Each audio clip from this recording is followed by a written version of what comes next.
Hello students, कैसे हैं आप सब। आई होप आप सब अच्छे होंगे।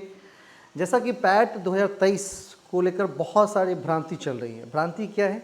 तो सबसे पहली जो भ्रांति है कि बहुत सारे स्टूडेंट हैं जिनको मार्क्स को लेकर के भ्रांति है कि जो हमारे जो मार्क्स हैं, जो हमने फाइनल आंसर के आने के बाद जो उन्होंने चेक किया है, तो उसके बाद जो उनके जो टोटल मार्क्स हैं, उस मार्क्स के बेसिस पे वो पैट क्वालिफाई कर रहे हैं या नहीं कर पा रहे हैं, ये सबसे चीज़ है। ठीक है, क्या इसमें कट ऑफ आएंगी, क्या इसमें मतलब कोई क्राइटेरिया होगा कि पैट कौन क्वालिफाई करेगा, तो इन सभी चीज़ों के बारे में तमाम जानकारी दूंगा।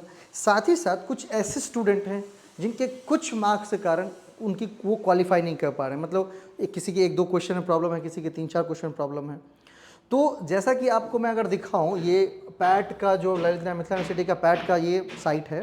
यहाँ पर आप एक देखेंगे कि जब सारी आंसर्स की दी गई थी तो इम्पॉर्टेंट नोटिस में एक चीज़ दिया गया था कि अगर आपको इस फाइनल आंसर की जो आंसर की हमने दिया है उस पर किसी भी तरह की अगर आपत्ति है तो आप आपत्ति दर्ज कर सकते हो। उसके लिए उन्होंने एक मेल आईडी दिया था, है ना, मेल आईडी दिया था। तो हमने बहुत सारे स्टूडेंट से कांटेक्ट किया, बहुत सारे विषयों को फाइंड आउट करके जितने भी विषय मुझे मिल पाए, ठीक है, क्वेश्चंस मिले, उन सब में जितनी भी गलतियाँ थी उन सभी को मैंने कंपाइल करके, और उसमें प्रॉब्लम ये था कि उसमें जो रेफरेंस डालना था वो एक ऑथेंटिक बुक का रेफरेंस चाहिए। उनको क्या चाहिए? ऑथेंटिक बुक का रेफरेंस चाहिए। तो उन सभी चीज़ों को लेकर के मैं और मेरी जो पूरी टीम है उन्होंने क्या किया, सभी चीज़ों को खंगाल करके उसका पूरा का प्रॉपर फॉर्मेट बेसिस पर हमने एक मेल किया है। और मैं आपको बता दूं कि ये मेल जो विश्वविद्यालय के द्वारा डाउनलोड भी किया गया, कंसर्न लिया गया है, और इस पर कोर कमेटी, पीएचडी में क्या होता है, कोई भी निर्णय कोर कमेटी के द्वारा होती है, जिसके हमारे जो हेड होते हैं वो वाइस चांसलर होते हैं। तो वाइस चांसलर साहब की अध्यक्षता में मीटिंग चल भी रही है, जैसा कि मुझे जानकारी मिला है ना, कि चल रही है मीटिंग। अब वहाँ पर क्या फाइनलाइज होता है ये चीज़ें देखनी है ना। तो अगर आप देखेंगे, इस मेल में देखेंगे, तो इस मेल में हमने जितने भी चीज़ें हैं सबको मेंशन किया है। जो जो क्वेश्चंस में हमें प्रॉब्लम थी उस क्वेश्चंस को उसके फ़ोटो लिए, फिर उसके जो रेफरेंस बुक हैं, जो ऑथेंटिक ISBN वाले बुक्स हैं, उसको हमने लिया, फिर वो जो जिस पेज पर हैं उसको हमने रेफरेंस लेकर के दिखाया। तो मतलब अगर मैं इस एक चीज़ को दिखाऊं तो जैसे मैं एक मतलब इसमें से एक ले लेता हूं, ये खुलने दीजिए, थोड़ा टाइम लग जाएगा खुलने में, अगर डाउनलोड हो जाए तो इसी तरह से जो है सोशियोलॉजी का, साइकोलॉजी का, हिंदी का, इंग्लिश का, मतलब जो जो चीज़ें हमें मिली उन सबको हमने उसमें डाल करके मेल किया था। और अगर आप उसमें डिटेल में देखेंगे तो सीसी में बहुत सारे बच्चों को मैंने फाइंड आउट किया, जहाँ जितने हमारे पास मेल आईडी आ पाए उन सभी के मेल आईडी को हमने मेंशन किया था। इसमें हमने जो वाइस चांसलर है हमारे, उनको भी हमने क्या किया था, सीसी में मैंने डाला था कि वो भी इस मेल को की कॉपी को देखे। साथ ही साथ हमारे जो एग्जामिनेशन कंट्रोलर हैं विनोद कुमार ओझा सर, हमने उनको भी ये मेल क्या किया है, सीसी के रूप में भेजा है। तो इन सभी चीज़ों पर बात चल रही है।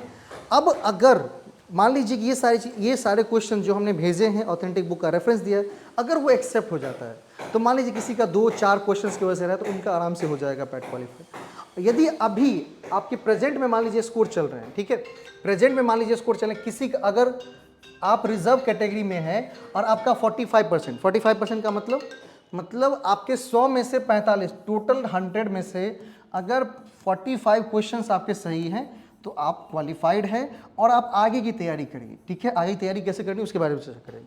लेकिन अगर कोई अनरिजर्व में है तो उसको चाहिए कितना क्वालिफाई करने के लिए, 50%, मतलब 100 में से कितने क्वेश्चन, 50 क्वेश्चन चाहिए। कितने क्वेश्चन चाहिए? 50 क्वेश्चन। तो अगर मान लीजिए कि आपके ये आ रहे हैं तो आपको इन चीज़ों पर चिंता नहीं करनी है, क्या कट ऑफ होगा, क्या होगी, इस चीज़ों पर बात नहीं करनी है।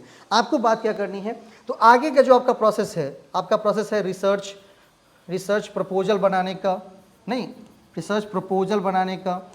आगे की जो आपकी चर्चा है वो है इंटरव्यू की तैयारी का, है ना। तो इन चीज़ों पे आपको क्या करना है, अब थोड़ी सी सोच विचार करनी है। ठीक है, इसके लिए हमने क्या किया है, एक कोर्स शुरू किया है ना, जिसमें मैं आपको बताऊंगा कैसे आपको रिसर्च प्रपोजल बनाना है, क्या क्या चीज़ें उसमें मेंशन करनी है, साथ ही साथ इंटरव्यू में कैसे प्रिपेयर होकर जाना है, इन तमाम चीज़ों पर हम बात करेंगे, है ना। और इसके लिए आपको क्या करनी है, बस कांटेक्ट करना है। हमारे मोबाइल नंबर मैं दे रहा हूँ, इस पर आप व्हाट्सअप कर सकते हैं, कांटेक्ट कर सकते हैं, और इस वीडियो के डिस्क्रिप्शन में भी वो नंबर डाला गया है ना।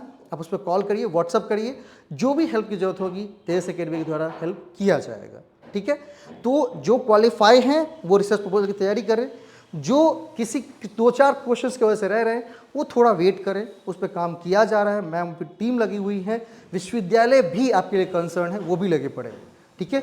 तो पहले उसके निर्णय आने देते हैं, फिर देखते हैं, है ना। चलिए, अगला जो वीडियो मैं बनाने वाला हूँ वो रिसर्च प्रपोजल कैसे बनानी है, इंटरव्यू में कैसे प्रिपेयर करना है, इस पर होगी। तो यदि आप नए होंगे तो क्या करेंगे, चैनल को सब्सक्राइब कर लीजिएगा, क्योंकि पैट से संबंधित पूरी इन्फॉर्मेशन जैसे ही कृषि विश्वविद्यालय की तरफ कोई भी नोटिफिकेशन आता है सबसे पहले मैं वीडियो आप तक पहुंचाऊंगा, ठीक है। तो आप सब्सक्राइब कर लेंगे और ये वीडियो दोस्तों तक भी ज़्यादा से ज़्यादा शेयर करना है, ताकि उन तक ये सूचना पहुंच पाए और वो थोड़े दिमाग स्थिर करके काम कर पाए, ठीक है। धन्यवाद, मिलते हैं नेक्स्ट वीडियो में।